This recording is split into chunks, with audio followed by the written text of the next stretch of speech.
नमस्कार. मयुरीज किचन रेसिपीमध्ये आपल्या सर्वांचे खूप खूप स्वागत आहे.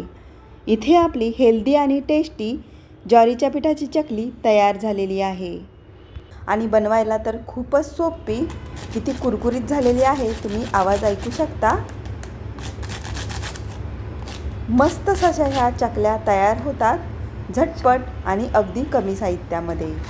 एक चकली मी तुम्हाला तोडून दाखवते. खूपच कुरकुरीत अशी ही तयार होते.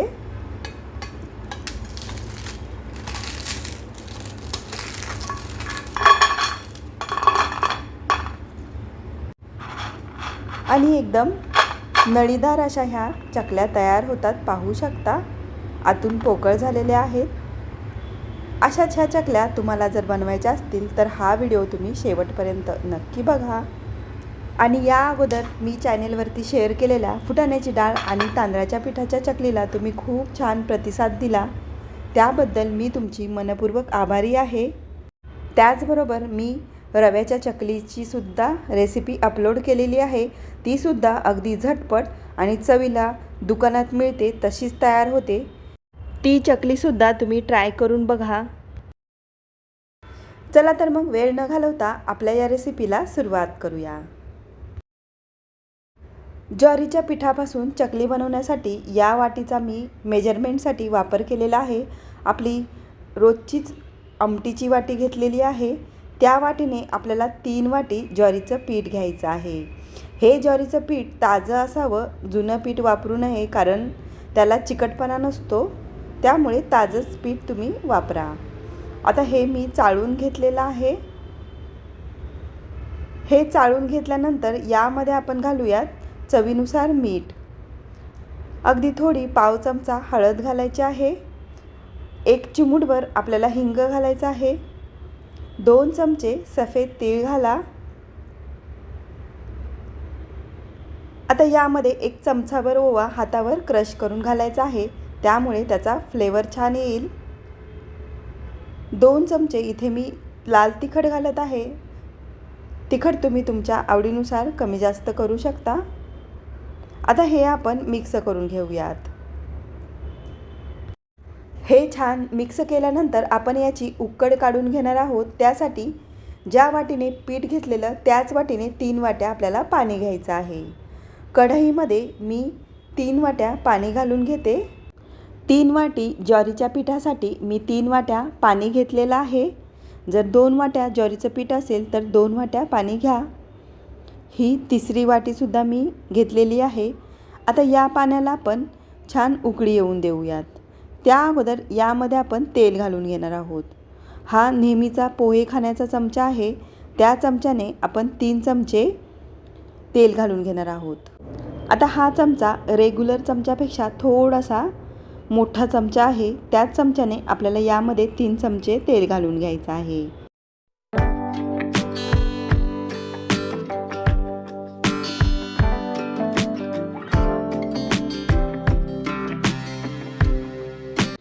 आता यावर आपण लवकर उकळी येण्यासाठी झाकण ठेवून देऊयात. झाकण ठेवल्यामुळे पटकन उकळी येते. तुम्ही पाहू शकता या पाण्याला उकळी आलेली आहे. उकळी आल्यानंतर गॅसची फ्लेम आपल्याला एकदम लो करायची आहे आणि या पाण्यामध्ये आपण ज्वारीचं पीठ घालून घेऊयात.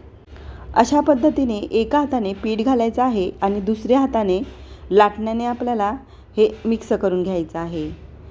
पळीने किंवा लाटण्याने तुम्ही हे मिक्स करून घेऊ शकता. सगळं पीठ घालून व्यवस्थित असं आपण हे पाण्यामध्ये मिक्स करून घेऊयात. याच्या थोड्या गुठळ्या झाल्या तरी देखील चालेल, कारण आपण नंतर हे पीठ मळून घेणार आहोत. अशा पद्धतीने आपल्याला हे पटकन मिक्स करून घ्यायचं आहे. आता हे मिक्स करत असताना मी गॅसची फ्लेम बंद केलेली आहे. गॅसची फ्लेम बंद करून आपल्याला हे मिक्स करून लगेचच यावर झाकण ठेवायचं आहे. हे पहा, हे मिक्स करून झालेलं आहे. लाटण्याला लागलेलं पीठ मी काढून घेते आणि यावर झाकण ठेवून हे 10 मिनटं असंच ठेवून द्यायचं आहे. त्यामुळे हे छान वाफवलं जाईल. लक्षात ठेवा, मी हे मिक्स करत असतानाच गॅसची फ्लेम बंद केलेली आहे. 10 मिनटं झाल्यानंतर आपण हे एका मोठ्या परातीमध्ये काढून घेऊयात. हे मी परातीमध्ये काढून घेतलेलं आहे. हे गरम गरम असतानाच हात थंड पाण्यामध्ये ओला करून आपल्याला हे गरम गरमच मळून घ्यायचं आहे. जर जास्त चटके बसत असतील तर हे तुम्ही अगोदर ग्लासाच्या बुडाने सुद्धा थोडंसं प्रेस करून घेऊ शकता. फक्त हे आपल्याला गरम गरम असतानाच मळून घ्यायचं आहे.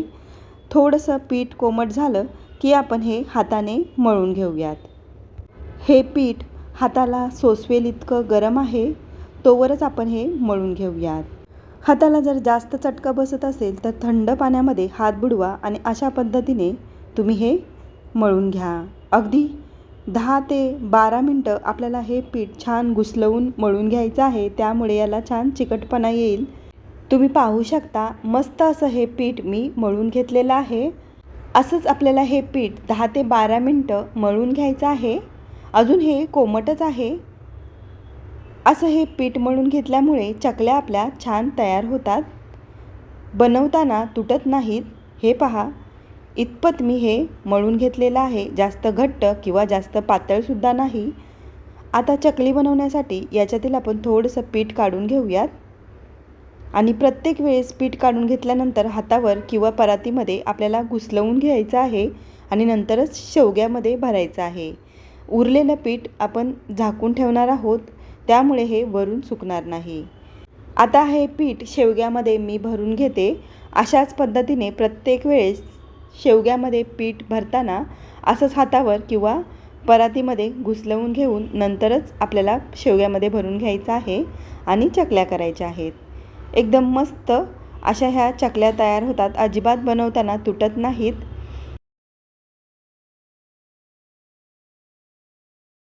आता हा शेवगा फिक्स करून आपण चकल्या करायला घेऊयात. हे उरलेलं पीठ मी झाकून ठेवणार आहे. तुमच्याजवळ जर चकली पाडण्याची प्लेट छोटी पातळ असेल तर ती वापरा. माझ्याजवळ ही जाड आहे, त्यामुळे मी हीच वापरलेली आहे. एका ताटावरती मी चकल्या तयार करून घेते. तुम्ही पाहू शकता न तुटता मस्त अशा आपल्या ह्या चकल्या तयार होत आहेत. ज्वारीच्या पिठाच्या चकल्या बनवायला अतिशय सोप्या आहेत. अगदी झटपट न बिघडता तुम्ही ह्या तयार करू शकता.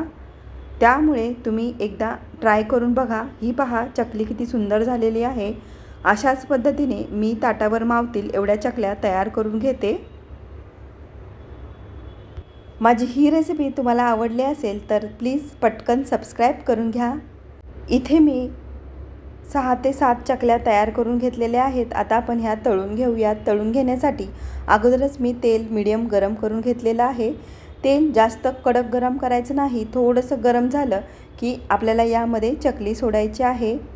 जास्त कडक गरम तेलामध्ये चकली सोडली तर चकली वरून करपेल आणि आतमध्ये तशीच मऊ राहील.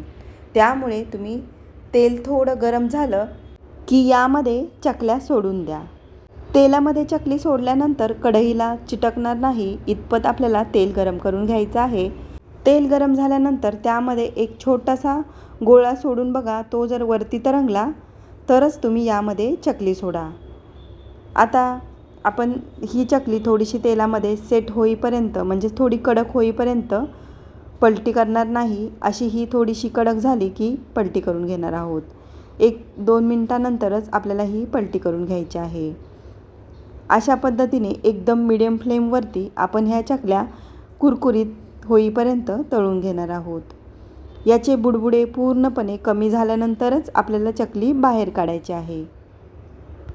तोपर्यंत अशीच अलटीपलटी करत करत दोन्ही बाजूने आपल्याला ह्या चकल्या छान तळून घ्यायच्या आहेत. कधीही चकली तळताना चकली एकदम हलकी फुलकी झाली, त्यावरचे बुडबुडे कमी झाले की नंतरच आपल्याला ही तेलामधून काढून घ्यायची आहे. पलटी करता वेळेस आपल्याला जाणवतं की ही किती हलकी फुलकी झालेली आहे. जर तुम्ही ही चकली गरम तेलामध्ये दोन्ही बाजूने थोडासा कलर चेंज झाल्यानंतर बाहेर काढली तर ती मऊ पडेल. त्यामुळे मीडियम फ्लेमवरती ही चकली छान आतपर्यंत कुरकुरीत तळून होईपर्यंत बाहेर काढू नका. ही पहा ही तळून झालेली आहे. मी काढून घेते. अशाच पद्धतीने आपल्याला सगळ्या चकल्या करून घ्यायच्या आहेत. लक्षात ठेवा ह्या चकल्या आपल्याला मीडियम फ्लेमवरतीच तळून घ्यायच्या आहेत. कुठेही फ्लेम वाढवायची नाही. अगदी सोडल्यापासून ते ह्या चकल्या बाहेर काढेपर्यंत मीडियम फ्लेमवरतीच तळून घ्या, तरच ह्या पूर्णपणे कुरकुरीत अशा तयार होतील. तुम्हाला जर भाजणी बनवायला वेळ नसेल आणि मैदा किंवा गव्हाचं पीठ उकडून घ्यायला सुद्धा कंटाळा आला असेल, तर ही साधी सोपी चकली एकदा नक्की ट्राय करून बघा. खूपच छान तयार होते. आणि माझी ही रेसिपी तुम्हाला कशी वाटली कमेंट करून सांगा. रेसिपी आवडली असेल तर रेसिपीला लाईक करा आणि माझा हा व्हिडिओ पूर्ण बघितल्याबद्दल खूप खूप धन्यवाद.